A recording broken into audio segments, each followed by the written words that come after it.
औज़ुबिल्लाहि बिस्मिल्लाहिर्रहमानिर्रहीम। हमद अस पर परदिगार की कि जिसने इंसान को अक्ल जैसी नेमत से नवाजा ताकि वो फैसला करे हक और बातिल में, सच और झूठ में, खरे और खोटे में। आज इंशाअल्लाह ताला हम अहले बैत की जो है हदीसों की रोशनी में इंशाअल्लाह अज़वाजी ज़िंदगी को डिस्कस करेंगे। जिन लोगों की शादी होगी है वेल एंड गुड, बहुत अच्छी बात है, वो भी ये फरामीन सुने क्योंकि उनके मुतालिक भी ये फरामीन है।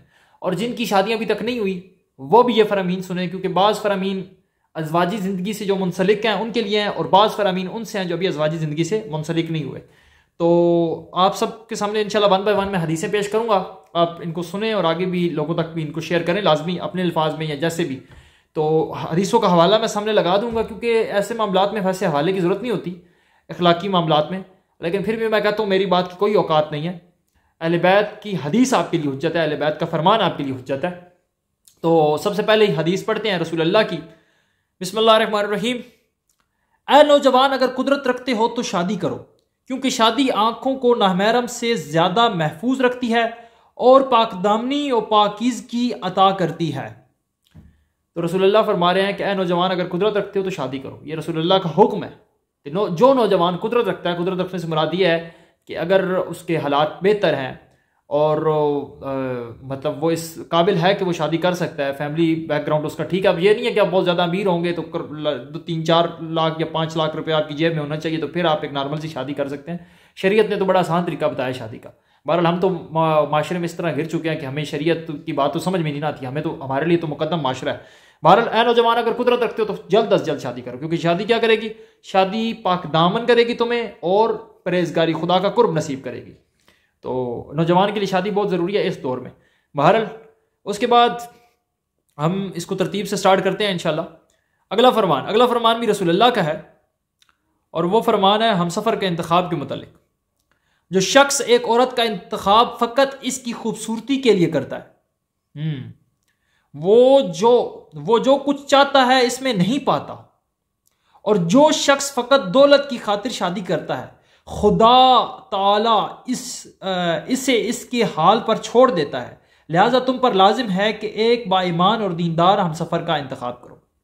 ठीक है, अल्लाह का रसूल क्या फरमा रहा है? ये भी वसाइल शिया के अंदर है फरमान, इसका हवाला आपके सामने आ गया होगा कि अल्लाह का रसूल क्या फरमाता है कि जो शख्स किसी औरत से फ़कत इस वजह से शादी करता है कि वो बहुत ज़्यादा खूबसूरत हो, तो अल्लाह का रसूल फरमाता है कि उसको उसके अंदर से वो चीज़ नहीं मिलेगी जो वो चाहता है।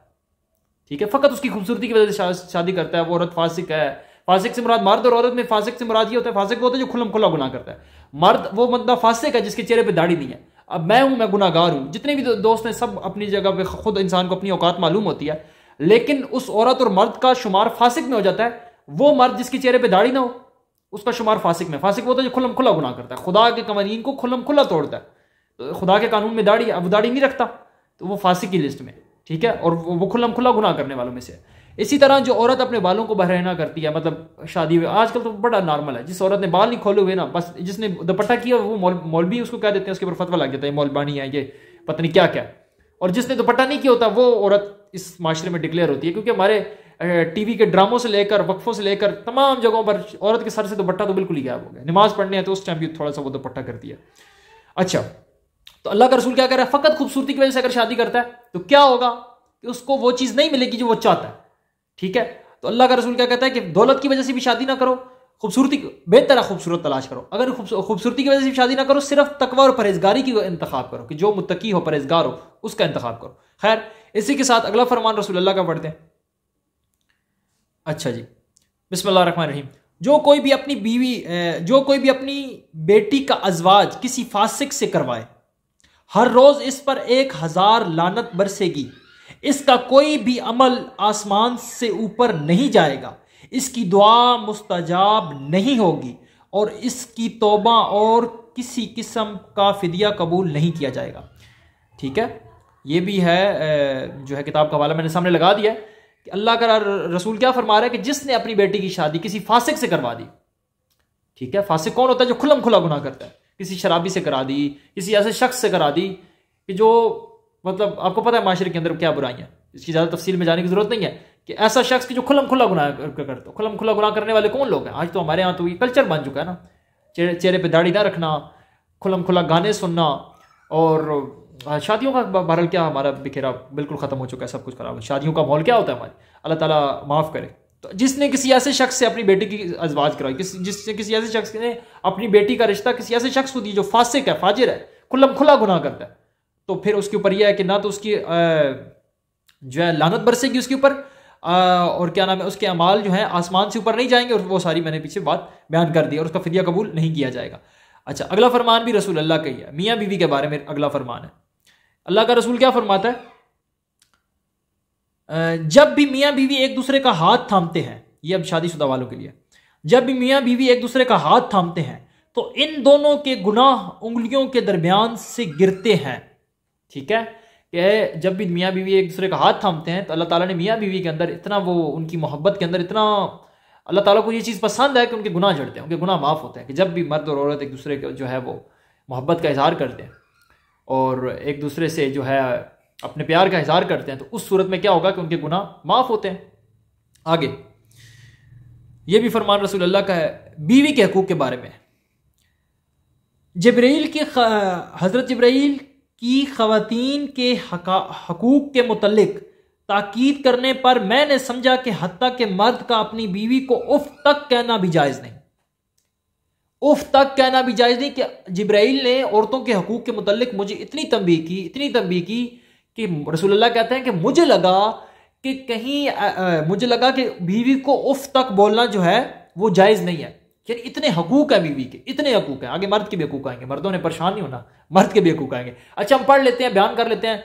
अमली ज़िंदगी में हमें ये देखने को नहीं मिलता। अगर इस्लाम हमारी रियल लाइफ में आ जाए, अमली ज़िंदगी में आ जाए, तो क्या ही बात है, क्या खूबसूरत ज़िंदगी है।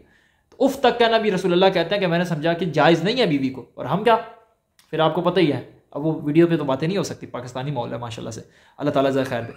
अच्छा, अगला फरमान है रसूलुल्लाह के छठे खलीफा इमाम जाफर सादिक अलैहिस्सलाम का शोहर की नाराज़गी के बारे में। अगला फरमान आ गया शोहर के लिए, पहला था बीवी के लिए।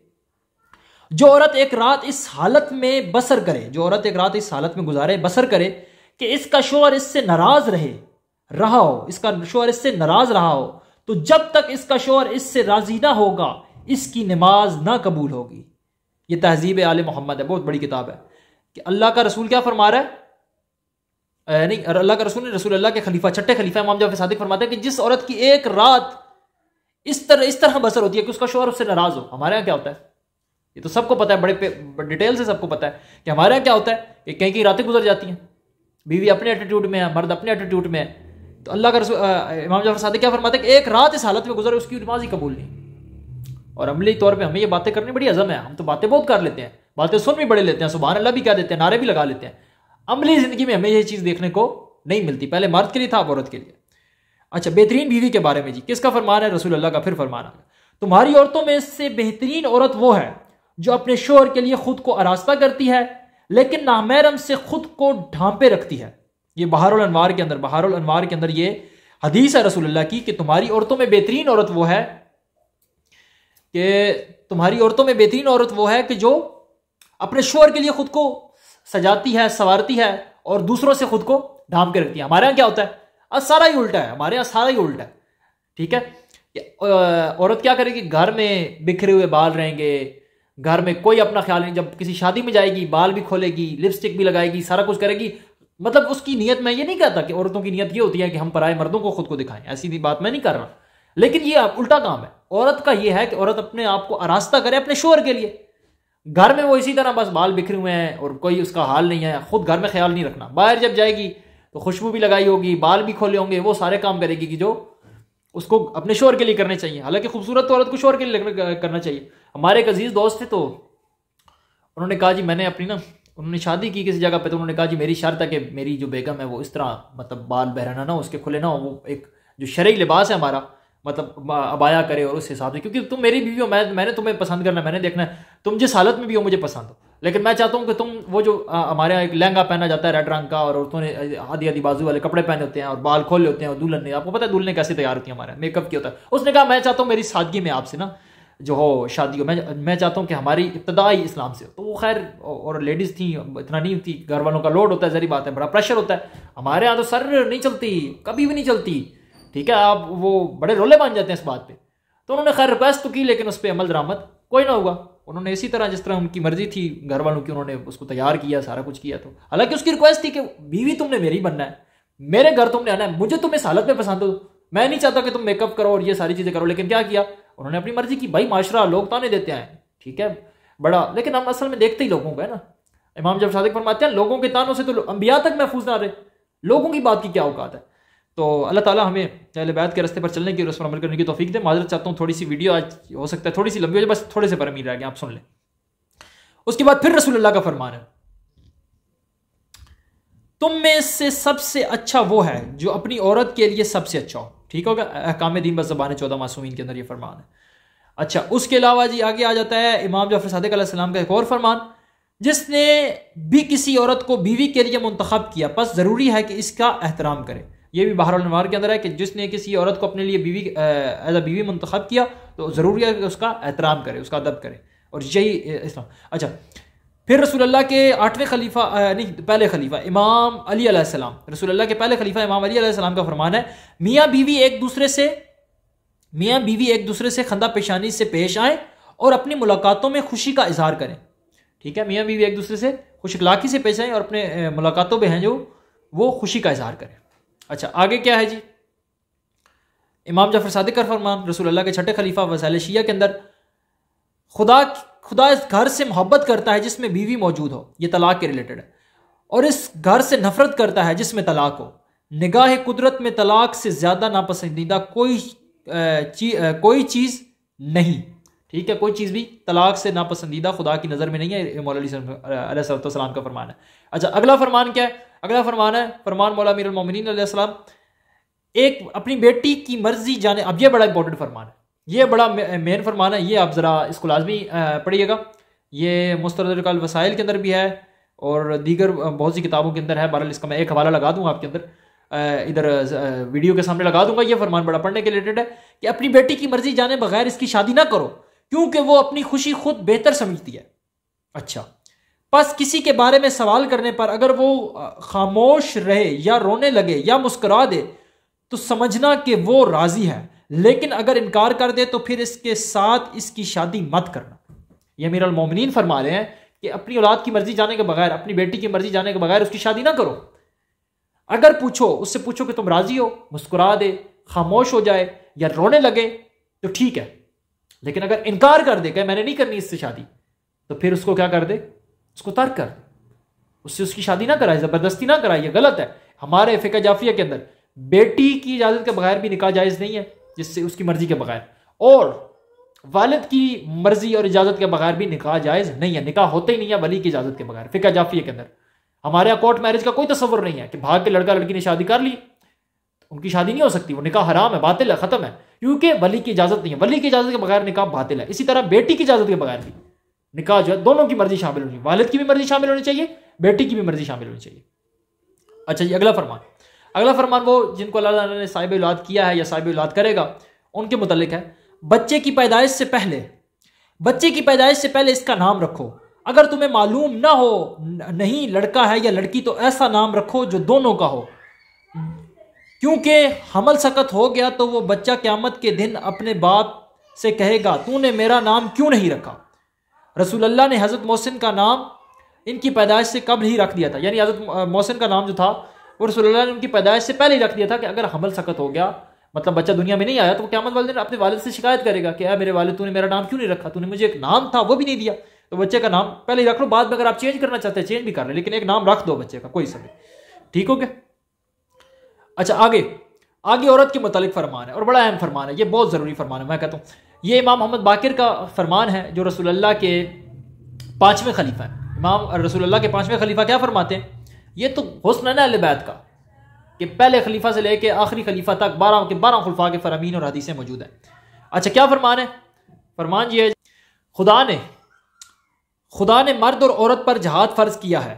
औरत का जहाद यह है कि शोहर की तरफ से जो अजियत पहुंचे और मर्द जो गैरतदारी का मुजाहरा करे तो इस पर सब्र करे और अपने शोहर के साथ अच्छी तरह गुजारे। ठीक हो गया कि अल्लाह ने मर्द और औरत दोनों पर जहाद फर्ज किया। औरत पे जहाद नहीं है, औरत पे यह जहाद जरूर है कि वो मर्द की तरफ से सख्त बातें जो उसको मिलती हैं, सख्त बातें वो करता है, गुस्सा करता है, उसको बर्दाश्त करे। ये औरत का जहाद है और अल्लाह इसको यकीनन अजर देगा। अल्लाह औरत को इसका यकीनन अजर देगा। अगर कोई मर्द जाहिल है, औरत पढ़ी लिखी है और उस पर सब्र कर लेती है तो ये जहाद के बराबर सवाब रखता है, तो अल्लाह ताला उसको यकीनन इसका अजर देगा। अच्छा, आगे इमाम अली ये मौला अमीरुल मोमिनीन अली इब्न अबी तालिब का एक और फरमान है, यह मर्द के लिए, यह मर्द के लिए, खबरदार बेमहाल गैरत ना करो, क्योंकि ऐसा करना बेऐब औरत को भी ऐबदार बना देता है। लेकिन इनके मामलात में कड़ी निगरानी रखो। जब कोई ऐब देखो, ख्वाह छोटा हो या बड़ा, फौरी एतराज करो। ठीक है, औरत के ऊपर बिला वजह शक ना करो बार बार, इस तरह बेऐब औरत को भी ऐबदार बना देता है, लेकिन इनके मामलात में कड़ी निगाह रखो। अच्छा, अगला फरमान रसूल अल्लाह का है, कूड़े, ये फरमान बड़ा पढ़ने वाला है, ये बड़ा सुनने वाला है फरमान। कूड़े में उगने वाली सब्जियों से परहेज करो। किसी ने पूछा, या रसूल अल्लाह, कचरे में उगने वाली सब्जियां क्या हैं? हजूर पाक सल्लल्लाहु अलैहि वसल्लम ने फरमाया, एक खूबसूरत औरत जो बुरे और फासिक लिखा हुआ है, फासिक खानदान में पैदा हुई हो। ये मुल्ला इहाजुल फकीह के अंदर फरमा रहे कि रसूल अल्लाह कहते हैं कूड़े में उगने वाली सब्जियां ना खाओ। कहा, कूड़े में उगने वाली सब्जियां कौन सी है या रसूल अल्लाह? कहा, वो औरतें जो खूबसूरत है मगर फासिक और फाजिर खानदान में पैदा हुई, उनसे शादी ना करो, उनसे, क्योंकि तकवा देखा गया, परहेजगारी देखी गया। हमने तुम्हें ग्रोह और कबाइल में इसलिए तकसीम किया ताकि तुम एक दूसरे को पहचान सको। हकीकत अल्लाह के यहाँ बेहतर वही है जो तुम्हें सबसे ज्यादा मुत्तकी और परहेजगार हो। कुरान के अंदर यह बात मौजूद है। अगला फरमान फिर इमाम जाफर सादिक अलैहिस्सलाम का है, जो शख्स किसी औरत से निकाह करे और इसकी नीयत हक महर देने की ना हो तो ऐसा शख्स अल्लाह के नजदीक जानी है। यानी हक महर देना है आपने, अगर नीयत ना हो कि मैं हक महर नहीं दूंगा, इग्नोर कर जाऊंगा, तो फिर ऐसा शख्स जानी है। अब मैं जल्दी जल्दी फरमीन पढ़ता हूँ, फरमीन काफी सारे बस खत्म होने वाले। अच्छा, औरत का मनहूस होना, अब ये औरत के लिए भी है ना, औरत का मनहूस होना, औरत के लिए, औरत का मनहूस होना इसके महर की बहुत ज्यादा होना, इसके महर के बहुत ज्यादा होने और शोहर की नाफरमानी की वजह से होता है। यानी औरत मनहूस है अगर उसका जो है वो कि महर बहुत ज्यादा कर देती है। अब ये यहाँ पे उसकी मजम्मत आई है जो महर बहुत ज्यादा मांगती है। ठीक हो गया। अच्छा, अगला फरमान इमाम मूसा काज़िम अलैहिस्सलाम का फरमान, रसूल अल्लाह के 7वें खलीफा इमाम मूसा काज़िम अलैहिस्सलाम का फरमान है, औरत का जहाद शोहर के साथ अच्छी तरह पेश आना और इसकी खिदमत में कोशिश करना। यह भी जहाद के मुतालिक इमाम का फरमान हो गया। अगला फरमान आ गया जी, इमाम अली रज़ा अलैहिस्सलाम, रसूल अल्लाह के 8वें खलीफा का फरमान, इमाम अली रज़ा अलैहिस्सलाम का फरमान है, वो बाअकरा लड़की जिनके बाप मौजूद हों, इनके बापों की इजाजत के बगैर इनकी शादी ना की जाए। पहले वो क्या था कि बच्ची की मर्जी के बगैर शादी ना की जाए, अब क्या है, वालिद की मर्जी के बगैर शादी ना की जाए। तो दोनों सूरतों के फरमीन आपके सामने आ गए, वसाइल शिया के अंदर ये फरमान है। अच्छा जी, ये बस आखिरी फरमान है। आखिरी फरमान क्या है, जिनकी निगाहें नामहरम औरत पर रहती हैं। ये सब के लिए फरमान है, जो बीवियों वाले हैं, विदाउट बीवियों वाले हैं, सब के लिए। मुल्ला इहाजुल फकीह के, जिनकी निगाहें औरत नामहरम औरत पर रहती हैं, इनकी औरतें भी दूसरों की निगाहों से महफूज नहीं रहती। इनकी औरतें भी दूसरों की निगाहों से महफूज नहीं रहती। अल्लाह ताला से दुआ है कि अल्लाह ताला हमारी आंखों में हया पैदा करे, हमें फिस्क से बचाए, हमें कबीरा और सगीरा गुनाहों से बचाए, और जल्द अज जल्द जो नौजवान हैं मेरी तरह और दीगर जो भी हैं, अल्लाह ताला उनको अज़वाजी ज़िंदगी से मुंसलिक करे। और अल्लाह ताला, आजकल दौर बहुत सख्त जा रहा है, बहुत सख्त जा रहा है। यकीन करें कि बच्चों की शादियाँ जो हैं, मैं कोई वो इस लेवल पे तो नहीं हूँ, लेकिन जितना हो सके बच्चों की शादियाँ वक्त पर करें। और अल्लाह ताला से दुआ है कि अल्लाह ताला जितने भी हमारे भाई हैं जिनकी जो साहिब औलाद नहीं, अल्लाह ताला उनको औलाद अता करे, और जो अज़वाजी ज़िंदगी से मुंसलिक नहीं हुए, अल्लाह ताला जल्द अज जल्द उनके वालिदैन की तरफ से अगर है तो अल्लाह ताला उनके वालिदैन के दिल में यह बात डाले, और जो नौजवान है अल्लाह ताला उनके दिलों में यह बात डाले कि जल्द अज जल्द वो अज़वाजी ज़िंदगी से मुंसलिक हों और शैतान के दायरे से निकल जाए। माज़रत चाहता हूँ, वीडियो जो है हमारी तकरीबन 20 मिनट तक चली गई है। अल्लाह ताला आप सबको जज़ाए खैर दे। थोड़ा सा अगर टाइम आपने दे दिया अहले बैत के फरमीन को सुनने में, तो यकीनन ये वक्त आपका कीमती हो गया। अल्लाह ताला से दुआ है कि अल्लाह ताला हम सबको इस अकल के ज़रिए हक़ को सोचने और इसको तस्लीम करने की तौफीक दे। अस्सलाम वालेकुम।